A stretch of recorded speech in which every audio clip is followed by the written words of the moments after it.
По страф од известниот пораз, ДПМН се обидува да врши притисоци и уцени врз гласачите.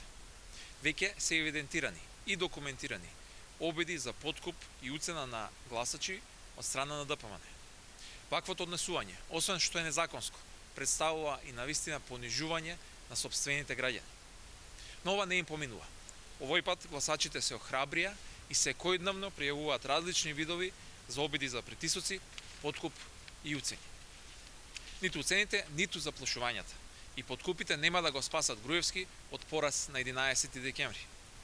Почитувани граѓани, пријавете ги сите обиди да се влијае на вашиот слобода на избор. Не се плашете. Вашето право на избор и вашиот глас ќе биде заштитен. На изборниот ден, зад параванот, секој е сам со својот избор и никој не може да знае за кого сте гласале, освен ако самите не го кажете тоа. Затоа, ајде да ги казниме оние кои на било каков начин се обидуваат да го украдат или купат вашиот глас. Предвидената казна е 5 години затвор.